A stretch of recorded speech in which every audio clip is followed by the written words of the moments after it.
आज हम लोग क्लास 12 का सेकेंड वॉल्यूम एनसीईआरटी का बुक का जो पहला जो चैप्टर इंटीग्रेशन है उसको प्रारंभ करने जा रहे हैं। इंटीग्रेशन को सीखने से पहले स्टूडेंट को डिफरेंशिएशन की जानकारी होनी चाहिए, क्योंकि इंटीग्रेशन का जो पढ़ाया गया है इंटीग्रेशन को भी डिफरेंशिएशन के हेल्प से ही पढ़ाया जाता है।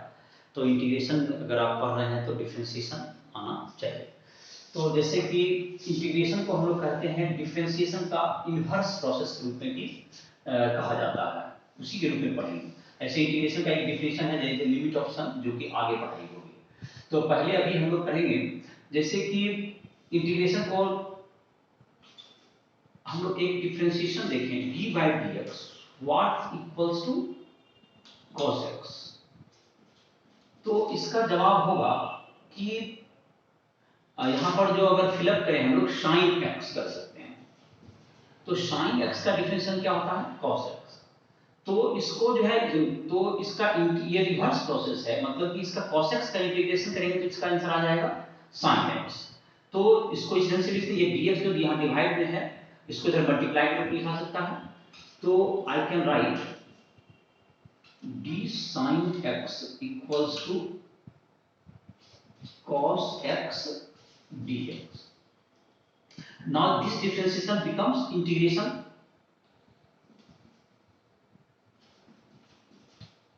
Then sin x is equal to इधर का डिफरेंशिएशन जाके इधर क्या बन जाएगा? इंटीग्रेशन। जैसे इधर मल्टीप्लाई था इधर डिवाइड, यहाँ प्लस है इधर जाके माइनस। लाइकवाइज ये दोनों पेयर में ये दोनों डिफरेंशिएशन इंटीग्रेशन इस तरह से है। तो यहाँ जाके क्या बन जाएगा? ये इंटीग्रेशन। तो ये हो गया तुम्हारा cos x dx। तो इसका मतलब ये हो गया कि अगर हम लोग इसको इधर से लिख लें तो cos x dx is equal to I can write sin x। तो ये इंटीग्रेशन का सिंबल है, इंटीग्रल आ गया तुम्हारा। तो ये जो तुम्हारा हो गया इंटीग्रल जो है तुम्हारा sin x का इंटीग्रल हो गया cos x, और ये जो प्रोसेस हो गया दैट इज कॉल्ड इंटीग्रेशन। ये इंटीग्रेशन का सिंबल हो गया। और इसको एंटी डेरिवेटिव भी कहते हैं। जैसे यहाँ पर जो लिखा गया है d by dx sin x equal to cos x, तो कोई पूछ सकता है cos x का एंटी डेरिवेटिव क्या है? तो उसका जवाब होगा sin x। या cos x का जो इंटीग्रल है वो क्या होगा? तो उसका भी आंसर क्या होगा? sin x होगा। लेकिन इसको एक और चीज हम देख सकते हैं कि जैसे कि तुम्हारा d by dx है, sin x प्लस कोई भी कांस्टेंट अगर ऐड कर दें c, कुछ भी जैसे कि 5 हो 7 हो, तो इसका आंसर तो cos x ही आएगा। तो इस बात का अर्थ ये भी हुआ कि जब आप इस आधार पर ये लिखेगा तो कोई अगर लिखे cos x dx equal to what, तो cos x dx is equal to sin x plus c, ये कहना ज्यादा उचित होगा।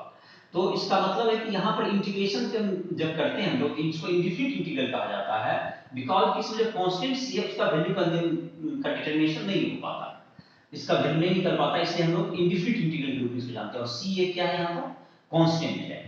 तो जाहिर है तुम्हारा ये रिजल्ट भी होगा, cos x का इंटीग्रेशन क्या होगा तुम्हारा? ये sin x हो गया। ये तुम्हारा हाईलाइट हो गया इसका कि cos x का इंटीग्रल हो गया, ये एक फार्मूला भी होगा तुम्हारा। तो इसी प्रकार से जहां पर c इक्वल टू तुम लिख सकते हो, c इक्वल टू क्या है? Any arbitrary constant. ये कांस्टेंट है, इस कांस्टेंट का वैल्यू 5 7 0 कुछ भी हो सकता है, तो जिसके बारे में हम लोग नहीं कर सकते, इसलिए इस प्रोसेस का नाम भी हो गया इंडिफिनिट इंटीग्रेशन।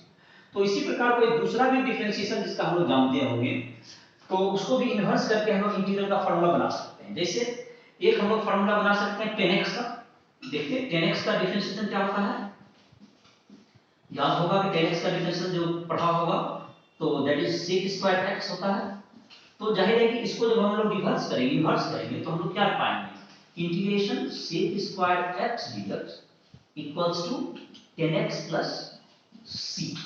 तो ये तुम्हारा इंटीग्रल हो गया, ये फार्मूला ये भी हो गया। तो इस प्रकार से जितने भी फार्मूला, जितने भी ट्रिग्नोमेट्री के जैसे तुम्हारे 6 रेशियो हैं, तो और इन्वर्स के भी हैं, तो इन सबों को हम लोग उल्टा करके इन्वर्स करके हम क्या बना सकते हैं? इसका फार्मूला बना सकते हैं। जैसे कि और भी एक आधा एग्जांपल दिया जा सकता है तुम्हें। तो 10x का जैसे हो गया तुम्हारा integration sec square x dx हो गया तुम्हारा 10x। और ट्रिग्नोमेट्री में एक फंक्शन और हम लेके देखते हैं,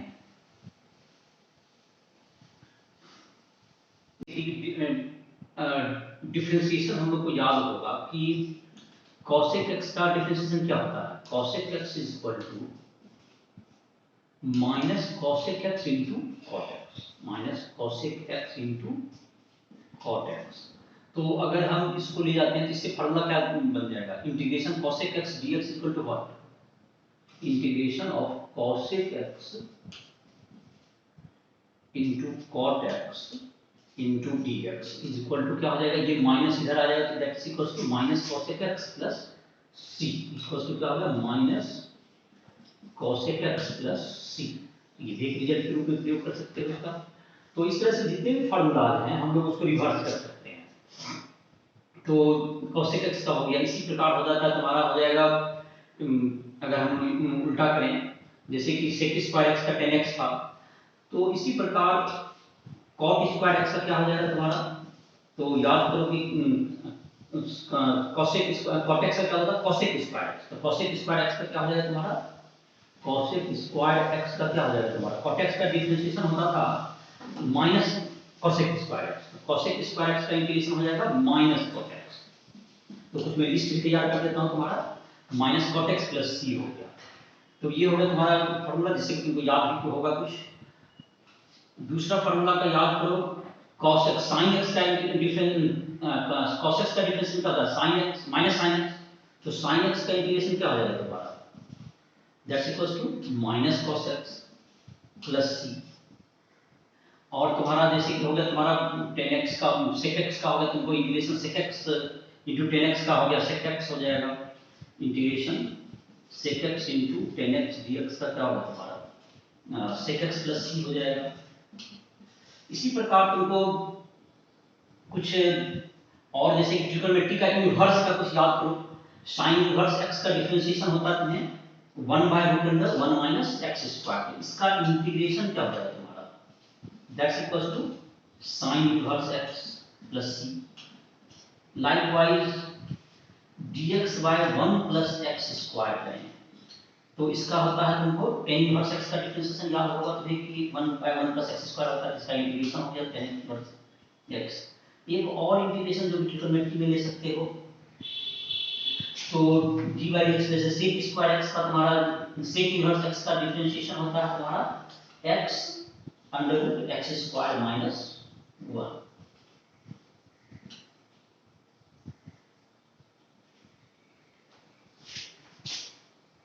तो दैट्स इक्वल टू क्या होगा तुम्हारा sec inverse x plus c। तो ये तुमको ट्रिग्नोमेट्री का कुछ रिजल्ट हो गया। अब है जैसे तुम्हारा कुछ हम लोग अलजेब्रिक में आ जाए, अलजेब्रिक एक्सप्रेशन है जैसे ट्रिग्नोमेट्रिकल के बाद, तो इसको मिटा देते हैं।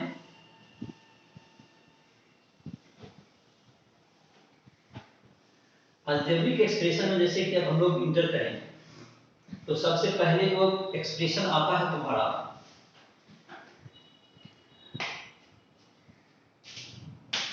d by dx x to the power n, इसका डिफरेंशिएशन याद होगा तुम्हें, होता है n x to the power n minus 1। तो इसका इंटीग्रेशन हम लोग x to the power n plus c लिख सकते हैं, लेकिन हमको n के रूप में, तो अगर ठीक है इसकी को इससे आगे बढ़े तो n x to the power n minus 1 dx equals to x to the power n plus c ऐसा लिख सकते हैं। लेकिन ये स्टैंडर्ड रिजल्ट के रूप में नहीं लग रहा है, क्योंकि कोई भी जब भी करेगा तो n, अगर इसको ये n है तुम्हारा तो इस n से यहाँ इधर डिवाइड करें तो n इधर खत्म हो जाएगा, तो इसको निकाल के अगर लिखना चाहें दूसरा फॉर्म में x to the power n minus 1 dx करते हैं, so that's equal to क्या होगा x to the power n by n plus c हो जाएगा। दूसरा हो जाएगा कि मैंने n से डिवाइड हो गया, n से डिवाइड कर दिए इधर, तो ऐसा कर सकते हैं इस ढंग से, मतलब जैसे इधर ये इधर n से हो गया, जैसे यहाँ में x to the power n by n कर देगा और इसी जगह पर तो तुम्हारा क्या हो जाएगा, ये n कैंसिल आउट हो जाएगा, तो उस ढंग से ऐसा भी सकते हैं। दूसरा एक चीज हम लोग ये कर सकते हैं कि x to the power कोई भी जो फार्मूला बनाए x to the power n minus 1 के बजाय x to the power n का फार्मूला बनाना चाहेगा, तो x to the power n का जो फार्मूला तुम्हें जब बनेगा तो इसमें एक पावर इधर भी राइट कर जाएगा, इधर एक पावर राइट कर जाएगा, इधर एक पावर राइट कर जाएगा। इसका मतलब तुम्हारा जो रिजल्ट होने वाला है जो मुख्य फार्मूला के प्रयोग में आएगा इसमें यूज में, that's equals to x to the power n plus 1 by n plus 1 plus c। लेकिन इसमें ये बात ध्यान रखना होगा कि n का वैल्यू अगर -1 हो जाता है, n का वैल्यू -1 हो जाता है तो मैथमेटिक्स में ये अनडिफाइंड हो जाएगा, बिकॉज़ की डिनोमिनेटर बिकम्स 0। और डिनोमिनेटर बिकम 0 हो जाएगा, तो ये मैथमेटिक्स में अनडिफाइंड हो जाएगा। तो इस फार्मूला में सबों को यूज करेंगे, बट n इक्वल्स टू क्या होना चाहिए, -1 नहीं होता। दूसरे शब्द में कहें तो 1/x नहीं होना चाहिए यहाँ पर। तो 1/x अगर हुआ, 1/x का याद होगा डिफरेंशिएशन में log x का डिफरेंशिएशन होता था 1/x। तो 1/x का इंटीग्रेशन क्या हो जाएगा, log x बेस की, और एक और था e to the power x का डिफरेंशिएशन होता है e to the power x। तो e to the power x का इंटीग्रेशन क्या हो जाएगा, e to the power x plus c होगा। तो ये सारा रिजल्ट तुम्हारा हो गया, अलजेब्रिक भी हो गया, लॉगरिथम का हो गया, 1/x का हो गया, e पावर x का हो गया। तो ये तुम्हारा रिजल्ट है, लगभग जितना रिजल्ट था तुम्हारा डिफरेंशिएशन के से जुड़ा हुआ सारा रिजल्ट लिख लीजिए बोर्ड पर। अब तुमको जो है कुछ एग्जांपल मैं बता देता हूं, इस फार्मूला पर जो 7.1 तुम्हारा जो एनसीईआरटी बुक का है, तो 7.1 में फार्मूला के आधार पर ही दिया गया है और कुछ रूल्स जो सिंपल है उसको बताया गया है। जैसे कि ये हम लोग देख रहे हैं इसको,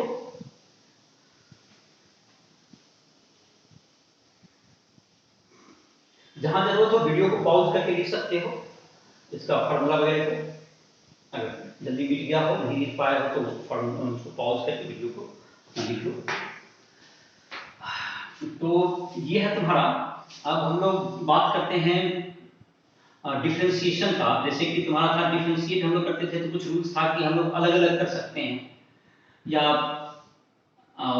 डिफरेंशिएशन में जैसे कि हम लोग पहले कर लें D by d x you plus minus भी है, अगर यू प्लस डी या माइनस भी है तो हम लोग इसको क्या लिखते थे, इसको अलग डिफरेंशिएट कर लिए और जो साइन है यहाँ प्लस या माइनस यहाँ डाल दिए, फिर ऐसा कर सकते, ऐसा नहीं था। तो इस तरह से तो इसका जो है इंटीग्रेशन भी इसी तरह से मिलता रूल है कि आप प्लस या माइनस में कोई दो फंक्शन है जो कि x का फंक्शन है u और v, if u and v, तो आप इसको अलग अलग कर सकते हैं। u dx अलग कर लीजिए, प्लस या माइनस जो भी साइन है आपका उसको लिखिए और v dx ऐसा करके लिख सकते हैं। तो ये भी रूल उसी टाइप से आ जाएगा। लेकिन दिक्कत ये है कि किसी भी चीज का आंसर जो होता है डिफरेंशिएट जब करते हैं, इसका आंसर u into v किसी का क्या होता है, तो जाहिर है कि इंटीग्रेशन मतलब इंटीग्रेशन जो u into v का करेंगे तो वो एक बहुत डिफिकल्ट रूप में आएगा। और इसी प्रकार डिवीजन में u by v किसी का आंसर नहीं होता है। डिफरेंशिएट हम लोग u into v का करते हैं कुछ अलग फॉर्म में आता है, तो उसका इंटीग्रेशन भले हो जाएगा लेकिन वो फॉर्म काफी बड़ा होगा, तो जनरली यूजफुल नहीं होता है। तो एक प्राइमरी रूल में ये कह सकते हैं कि मल्टीप्लिकेशन और डिवीजन का कोई रूल ऐसा नहीं है जो कि हम लोग हर क्वेश्चन को उस पर एडजस्ट कर सकते हैं। और इसी कारण से इंटीग्रेशन में जब भी कभी बनाएंगे हम लोग तो फार्मूला के तरफ लाने के लिए कुछ क्या करना पड़ेगा, हमको फार्मूला को जाने के प्लस या माइनस का सहारा लेना पड़ता है, और इसलिए इंटीग्रेशन में हमेशा ट्रांसफॉर्मेशन की जरूरत होती है।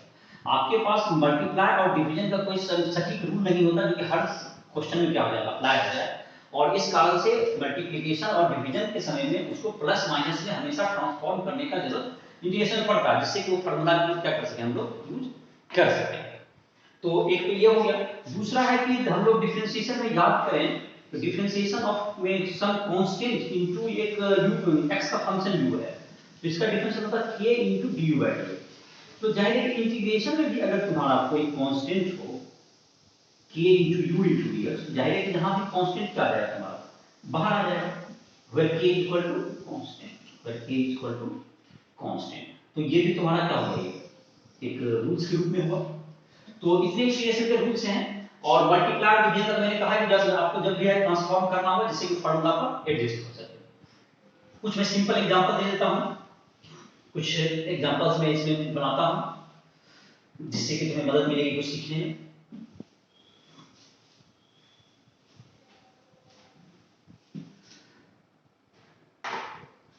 जैसे कि अब इसमें d by dx root x, इसका डिफरेंशिएशन क्या होगा, तो डिफरेंशिएशन रूट x का तो डिफरेंशिएशन करने के लिए क्या करते थे, हाफ पावर करता था तुम, d by dx x to the power half करते थे। तो उसी प्रकार से जब इंटीग्रेशन में भी रहेगा तो x to the power n वाला फार्मूला लागू करने के लिए क्या करना होगा हमको, इंटीग्रेशन अगर रूट x का पूछा जाएगा तो यहां भी वही उसी फार्मूला को हम यूज कर सकते हैं।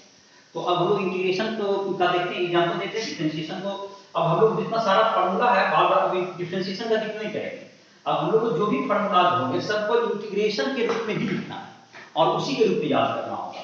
तो जाहिर है कि तुम्हें फार्मूला याद हो गया होगा x to the power n dx का क्या फार्मूला होता है, x to the power n + 1 by n + 1 plus constant.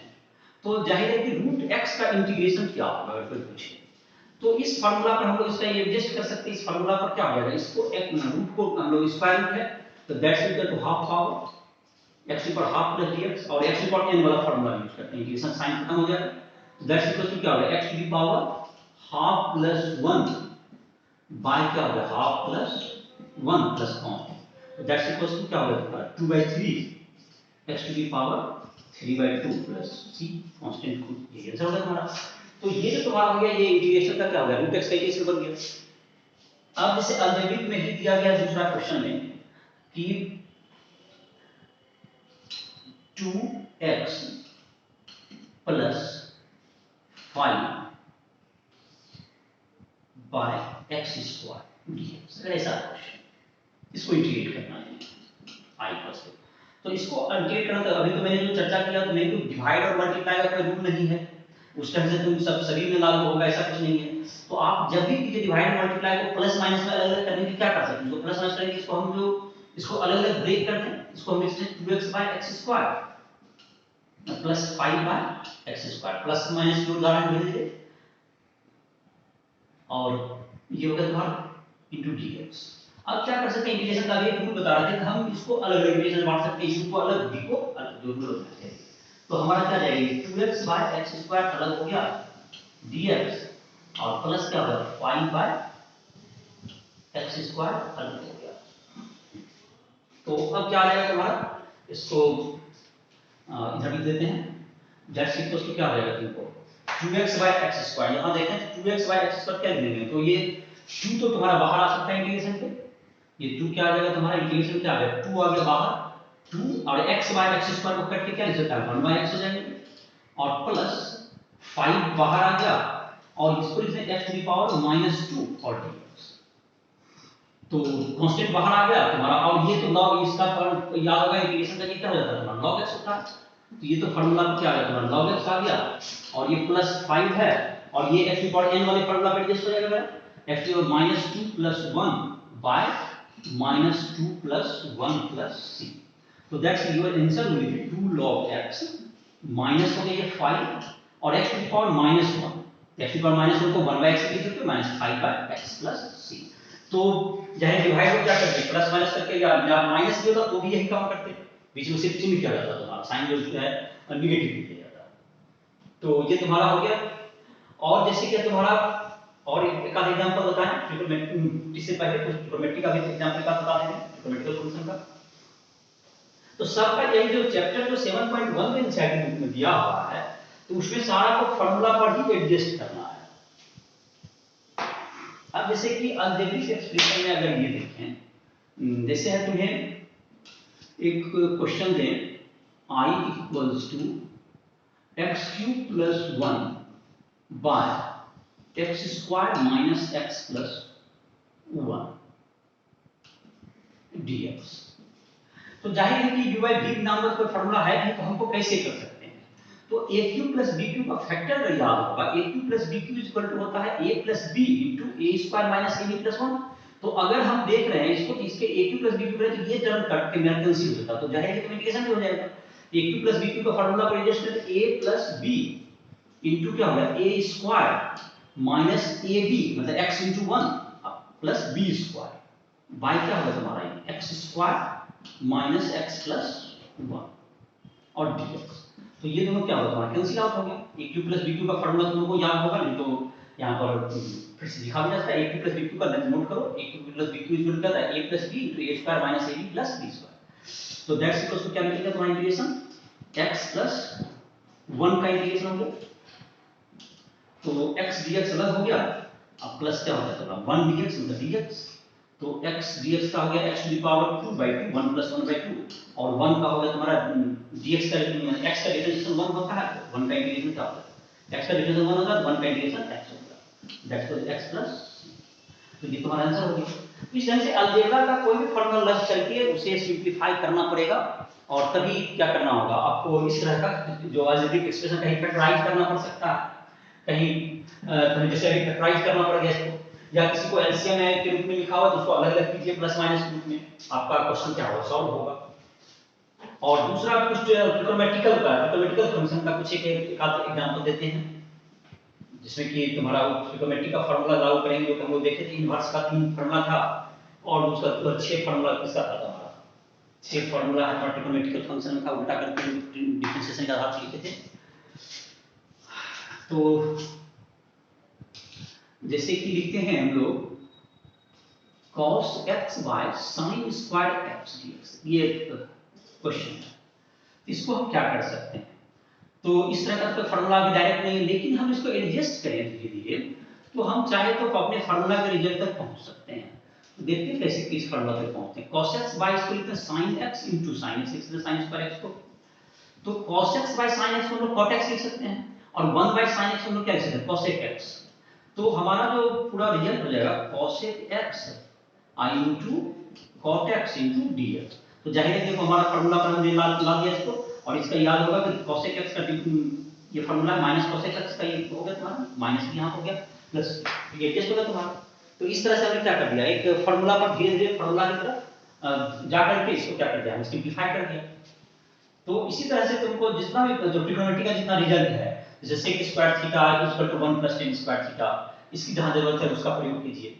जहां पर sin square x plus cos square x equal to 1, जो ट्रिग्नोमेट्रिकल आइडेंटिटी जो क्लास 11 में भी कुछ पढ़ा होगा, कुछ 10 में भी था, उसके आधार पर कर सकते हैं।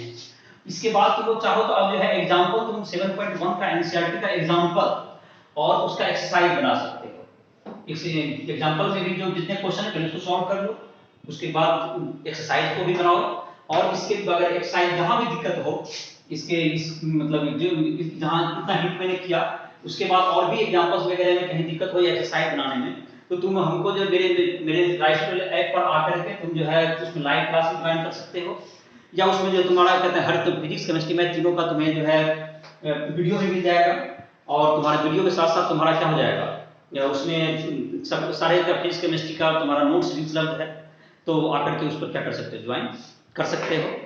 तो यही वीडियो खत्म करते हैं। इसके बाद अगला जो इंटीग्रेशन का जो तुम्हारा जो अगला वीडियो बनाएंगे वो सब्स्टिट्यूशन पर, जो मेथड ऑफ इंटीग्रेशन का जो 3 टाइप होता है, वो होता है substitution, integration by partial fraction and integration by part. तो अगला वीडियो तुम्हारा बनेगा जो पहले 7.1 का जिसको की दिक्कत है वो लाइव क्लास में आकर के अपने ज्वाइन कर सकता है, उसमें पूछ भी सकता है। और दूसरा वीडियो जो अगला इसका वीडियो बनाएंगे वो मेथड ऑफ सब्स्टिट्यूशन पर इंटीग्रेशन का रहेगा। तो ठीक है, इसको जो है अपना 7.1 एक्सरसाइज तुम लोग बनाओ, या दूसरी भी बुक से बनाना चाहते हो जिसको तो बना सकता है, उससे भी पूछ सकते हो। ठीक है, ओके।